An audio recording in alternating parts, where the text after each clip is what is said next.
ತುಮಕೂರಿನ ಅರ್ಬನ್ ರೆಸಾರ್ಟ್ನಲ್ಲಿ ಜಿಲ್ಲಾ ವಾಣಿಜ್ಯ ಮತ್ತು ಕೈಗಾರಿಕಾ ಸಂಸ್ಥೆಗೆ 25 ವರ್ಷ ತುಂಬಿರುವ ಹಿನ್ನೆಲೆಯಲ್ಲಿ ಕೇಂದ್ರ ರೈಲ್ವೆ ಖಾತೆ ರಾಜ್ಯ ಸಚಿವ ವಿ ಸೋಮಣ್ಣ ಅವರು ಸಂಸ್ಥೆಯ ಬೆಳ್ಳಿಹಬ್ಬ ಆಚರಣೆಯ ಲೋಗೋವನ್ನು ಬಿಡುಗಡೆ ಮಾಡಿದರು. ಇನ್ನು ತುಮಕೂರು ಜಿಲ್ಲಾ ವಾಣಿಜ್ಯ ಮತ್ತು ಕೈಗಾರಿಕಾ ಸಂಸ್ಥೆ ಅಧ್ಯಕ್ಷ ಪಿಆರ್ ಕುಂದರವಾಡ ಮತ್ತು ಗ್ರಾಮಾಂತರ ಶಾಸಕ ಬಿ ಸುರೇಶ್ ಗೌಡ ಸಮ್ಮುಖದಲ್ಲಿ ಜಿಎಸ್ಟಿ 2.0 ಸುಧಾರಣೆ ಕುರಿತ ವಿಚಾರ ವಿನಿಮಯ ಕಾರ್ಯಕ್ರಮವನ್ನು ಕೇಂದ್ರ ಸಚಿವ ವಿ ಸೋಮಣ್ಣ ಅವರು ಉದ್ಘಾಟಿಸಿದರು. ಇನ್ನು ಈ ಸಂದರ್ಭದಲ್ಲಿ ಸಚಿವರು ಮಾತನಾಡಿ, ಕೇಂದ್ರ ಸರ್ಕಾರವು ಸರಕು ಮತ್ತು ಸೇವಾ ತೆರಿಗೆ ದರವನ್ನು ಕೈಗೊಂಡಿರುವ ಸುಧಾರಣೆ ಮತ್ತು ಇಳಿಕೆಗಳ ಬಗ್ಗೆ ಸುದೀರ್ಘವಾಗಿ ಮಾಹಿತಿ ನೀಡಿದರು. ರಾಷ್ಟ್ರದ ಪ್ರಧಾನಿಗಳು ಒಂದು ದೊಡ್ಡ ಕೊಡುಗೆಯನ್ನು ಕೊಟ್ಟಿದ್ದಾರೆ. ತುಮಕೂರಿನ ಚೇಂಬರ್ ಆಫ್ ಕಾಮರ್ಸ್ ಇದನ್ನು ಸ್ವಾಗತ ಮಾಡುವ ಜೊತೆಯಲ್ಲಿ ನಿಮ್ಮ ರೂಪುರೇಷೆಗಳನ್ನು ಕೂಡ ಚಿಂತನೆಯನ್ನು ಮಾಡಬೇಕಾಗಿದೆ ನಮ್ಮ ಹೇಳಿದಾಗ ನನಗನ್ನಿಸ್ತದೆ ಸಾಕಷ್ಟು ಜನ ಬರಬೇಕಾಗಿತ್ತು, ಬಂದಿಲ್ಲ, ಇನ್ನು ಬರಬೇಕು. ಇವೆಲ್ಲ ದೇಶದ ಸರ್ವಾಂಗೀಣ ಅಭಿವೃದ್ಧಿಯಲ್ಲಿ ಒಂದು ಒಳ್ಳೆಯ ಸಂದೇಶವನ್ನು ಕೊಡ್ತಕ್ಕಂಥದ್ದು. ಅನೇಕ ವಿಚಾರಗಳನ್ನು ನಾವು ಮಾತಾಡೋದಕ್ಕಿಂತ ಹೆಚ್ಚಾಗಿ ಏನು ಇವತ್ತು ಟ್ಯಾಕ್ಸೇಷನ್ನು 22ನೇ ತಾರೀಕಿಂದ ರಾಷ್ಟ್ರದ ಪ್ರಧಾನಮಂತ್ರಿಗಳು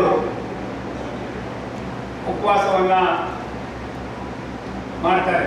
ಪೂರ್ತಿ ಮಹಾನವಮಿಯಲ್ಲಿ ಪ್ರತಿ ವರ್ಷವೂ ಕೂಡ ಅದನ್ನು ಆಚರಣೆ ಮಾಡ್ತಕ್ಕಂಥ ಶುಭ ಸಂದರ್ಭದಲ್ಲಿ ಇದನ್ನು ಕಾರ್ಯರೂಪಕ್ಕೆ ತರ್ತಕ್ಕಂಥ ಕೆಲಸವನ್ನು ಮಾಡಿದ್ದಾರೆ. ಜಿಎಸ್ಟಿಗೆ ತೆಗೆದುಕೊಂಡಿರುವ ಕ್ರಮಗಳ ಬಗ್ಗೆ ಶಾಸಕ ಸುರೇಶ್ ಗೌಡರು ಪ್ರಧಾನಿ ನರೇಂದ್ರ ಮೋದಿ ಅವರಿಗೆ ಮೆಚ್ಚುಗೆಯನ್ನು ವ್ಯಕ್ತಪಡಿಸಿದರು. ಆಗಸ್ಟ್ 15ನೇ ತಾರೀಕು ಮೋದಿಯವರು ಈ ದೇಶಕ್ಕೆ ಸ್ವಾತಂತ್ರ್ಯದ ದಿನಾಚರಣೆಯ ಸಂದರ್ಭದಲ್ಲಿ ಒಂದು ಸಿಹಿ ಸುದ್ದಿಯನ್ನು ನಾನು ಕೊಡ್ತೇನೆ ಅಂತ ಹೇಳಿದರು. ಇವತ್ತು ದಸರಾ ನಾವೆಲ್ಲರೂ ಆಚರಣೆ ಮಾಡ್ತೇವೆ, ಕೆಟ್ಟದ್ದು ಹೋಗಿ ಒಳ್ಳೆಯದು ಬರಲಿ ಅಂತೇಳಿ. ಅಂಥ ಸಂದರ್ಭದಲ್ಲಿ ಈ ತಿಂಗಳು 22ರಿಂದ ಈ ಸ್ಲ್ಯಾಬ್ ಜಿಎಸ್ಟಿ ಸ್ಲ್ಯಾಬ್ 2 ಅನ್ನ ಈ ದೇಶಕ್ಕೆ ಪರಿಚಯ ಮಾಡಿಸ್ತಾ ಇದ್ದಾರೆ. ಅಂದರೆ ಈ ಸ್ಲ್ಯಾಬ್ ನಂಬರ್ 2 ಅಲ್ಲಿ ಎರಡೇ ಸಿಸ್ಟಮ್ ಇದೆ ಅಂತ ಹೇಳಿದ್ರು. ಒಂದು 5%, ಇನ್ನೊಂದು 18%. ಇದರಿಂದ ಸುಮಾರು 300 ದಿನನಿತ್ಯದ ವಸ್ತುಗಳಿರ್ಬೋದು, ಟ್ರ್ಯಾಕ್ಟರ್ ಇರ್ಬೋದು, ಆಟೋಮೊಬೈಲ್ ಇಂಡಸ್ಟ್ರೀಸ್ ಇರ್ಬೋದು, ಔಷಧಿಗಳಿರ್ಬೋದು, ದಿನನಿತ್ಯದ ಬಳಕೆಗಳಾಗಿರುವಂಥ ಅಕ್ಕಿ, ಬೇಳೆ, ಬೆಲ್ಲ, ತುಪ್ಪ, ಮೊಸರು, ಯಾವ್ಯಾವ ಮೇಲೆ ಜಿಎಸ್ಟಿ ಸಿಸ್ಟಮ್ ಬಡವರಿಗೆ ಇದ್ದಂಥ ಒಂದು ತೆರಿಗೆ ಸಿಸ್ಟಮ್ ಹೋಗಿ ಒಂದು ಕಾಮನ್ ಆಗಿರುವಂಥ 5 ಸ್ಲ್ಯಾಬ್ 5 ಮತ್ತೆ 18 ತೆರಿಗೆ ಸಿಸ್ಟಮ್ ಅನ್ನು ತಂದಿದ್ದಾರೆ.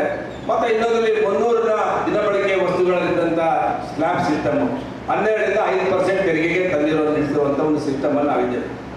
ಯಾವುದೇ ಒಂದು ದೇಶ ಪ್ರಗತಿ ಆಗಬೇಕಾದ್ರೆ, ಒಂದು ಬಲಿಷ್ಠ ರಾಷ್ಟ್ರ ಆಗಬೇಕಾದ್ರೆ ತೆರಿಗೆ ಸಿಸ್ಟಮ್ ತುಂಬಾ ಸದೃಢವಾಗಿರಬೇಕು, ಮತ್ತೆ ಕಾಮನ್ ಮ್ಯಾನ್ ಜೊತೆ ಹಿಡ್ಕೊಂತಿರಬೇಕು. ಒಂದು ಮೋದಿಯವರು ಈ ಸಿಸ್ಟಮ್ ಯಾಕೆ ತಂದರು? ಈ ದೇಶದಲ್ಲಿ ರಾಜ್ಯಗಳಲ್ಲಿ ನಾವು ನೋಡ್ತಾ ಇದ್ದೋ ತಾರತಮ್ಯ ಇದೆ, ಜಿಎಸ್ಟಿ ಸಿಸ್ಟಮ್ ಸರಿ ಇಲ್ಲ. ನಮ್ಮ ಮುಖ್ಯಮಂತ್ರಿಗಳೇ ಒಂದು 100 ಸಲ ಹೇಳಿದ್ದಾರೆ ಅಸೆಂಬ್ಲಿಲಿ.